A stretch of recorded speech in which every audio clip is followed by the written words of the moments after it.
ये चुनावी भाषण नहीं है। आतंकवाद के खिलाफ लड़ने का 140 करोड़ भारतीयों का प्रतिघोष है जो मोदी जी ने वहां दिया। इनको चुनावी भाषण दिखाई पड़ता है। जैसे चश्मे होते हैं ऐसी ही दृष्टि होती। मैं आज चिदंबरम साहब को आपके माध्यम से कहना चाहता हूं, हमारे पास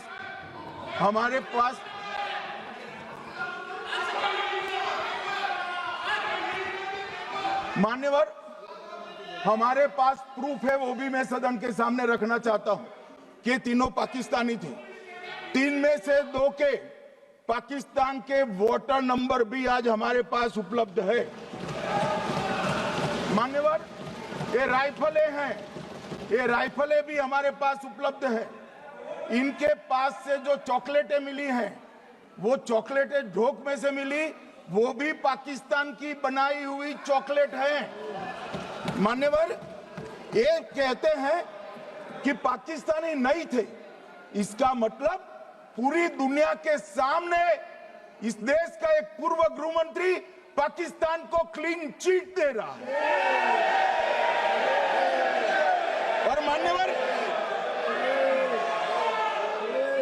और मान्यवर वो पाकिस्तानी आतंकवादी नहीं थे, ऐसा बोलकर श्री चिदंबरम अगर पाकिस्तानी आतंकवादी नहीं थे तो पाकिस्तान पर हमला क्यों किया, वो भी सवाल खड़ा कर रहे हैं।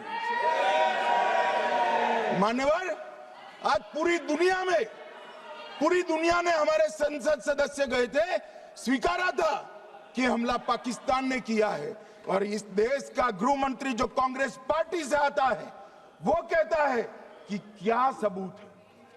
अरे मुझसे मांगते, मैं दे देता। टीवी से मांगते हैं, पूरी दुनिया के सामने उजागर करते हैं, शख्स सुबह खड़ा करते हैं। पाकिस्तान को बचाने का इनका ये षड्यंत्र आज 130 करोड़ लोग जान रहे हैं। बच नहीं पाओगे आप लोग, बच नहीं पाओगे। मान्यवर,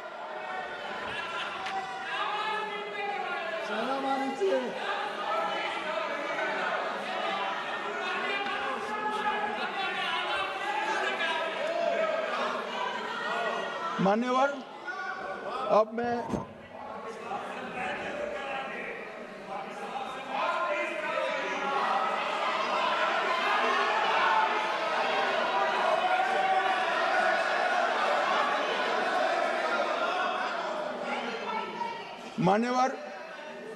अब मैं पहलगांव आतंकी हमला और ऑपरेशन सिंदूर, ये दोनों घटनाक्रम के लिए मान्यवर ये अभी से थक जाते हैं।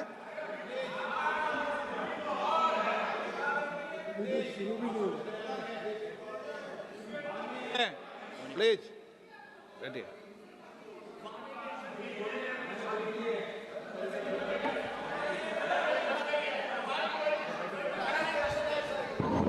मान्यवर, मैं आपके माध्यम से कहना चाहता हूं, थोड़ा धैर्य रखे भैया, अभी तो शुरू हुआ है, अभी तो शुरू हुआ है। मान्यवर,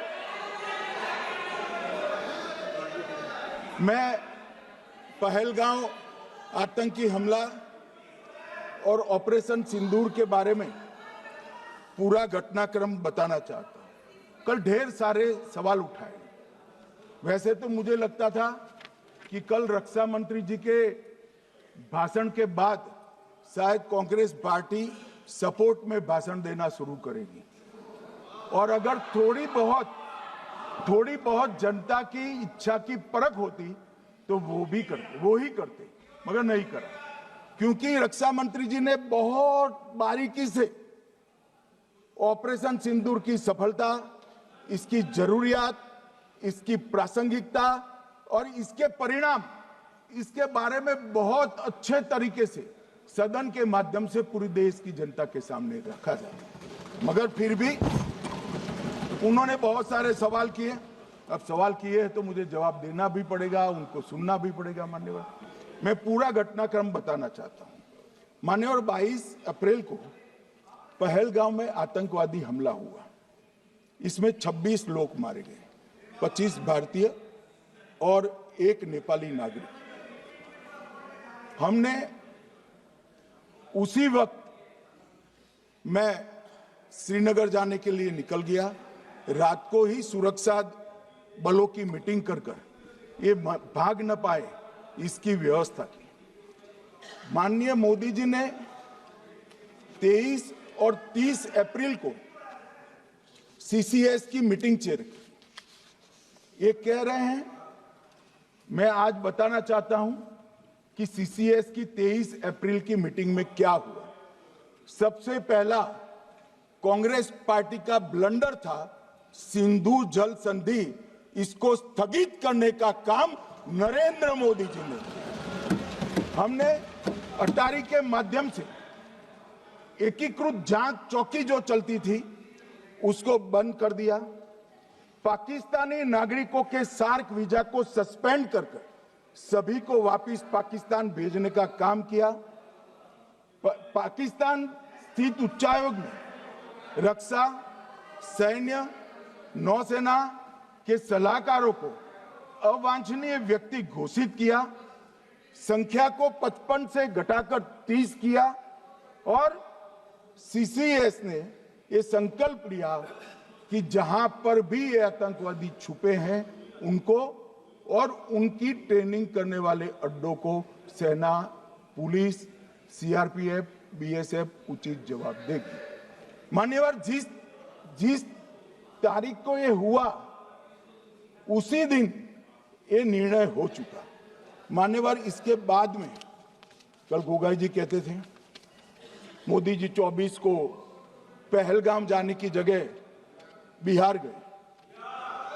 सुनो यार, मान्यवर, मोदी जी जब ये पहलगाम घटना हुई यहां नहीं थे, विदेश में थे। आने के बाद तुरंत सीसीएस बैठक थी और मोदी जी जिस दिन बिहार गए उस दिन पहलगाम में कुछ नहीं, कोई नहीं था, सिर्फ राहुल गांधी थे। सारे लोग चले गए थे, सारे लोग वहां से अपने अपने ठिकाने पर चले गए थे। मगर इन्होंने एक बात कही, उस पर मेरी आपत्ति है मान्यवर।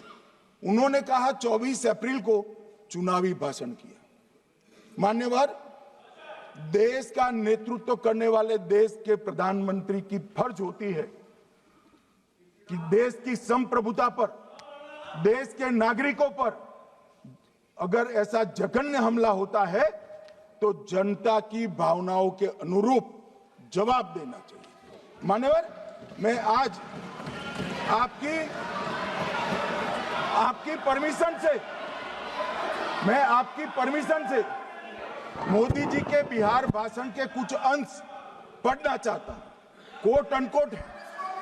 22 अप्रैल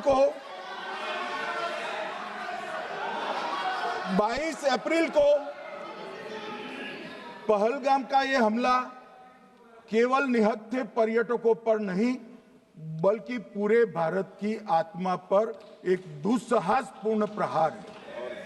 आतंकवाद के प्रति दृढ़ और कड़ा रुख, आतंकियों और इसके हमले की साजिश रखने वालों की कल्पना से भी बढ़कर उनको सजा दी जाए। मान्यवर, महत्वपूर्ण है आतंकियों और इसकी साजिश रचने वाले दोनों को। आतंकियों की बची खुची जमीन भी मिट्टी में मिलाने का समय आ गया है। 140 करोड़ भारतीय इस बात के लिए एकजुट है कि आतंक के आकाओं की कमर तोड़ दी जाएगी। भारत हरेक आतंकवादी और उनके समर्थकों की पहचान करेगा, उनका पता लगाएगा और उन्हें दंडित करेगा। आतंकवाद कभी भी भारत की आत्मा नहीं तोड़ पाएगा। न्याय सुनिश्चित करने का मैं हर संभव प्रयास करूंगा। अनकोट। अब इसमें किसी को चुनावी भाषण दिखाई पड़ता है तो उसकी समझ शक्ति पर बहुत सारे सवालिया निशान लग जाते हैं। ये चुनावी भाषण नहीं है, आतंकवाद के खिलाफ लड़ने का 140 करोड़ भारतीयों का प्रतिघोष है जो मोदी जी ने वहां दिया। इनको चुनावी भाषण दिखाई पड़ता है। जैसे चश्मे होते हैं ऐसी ही दृष्टि होती है।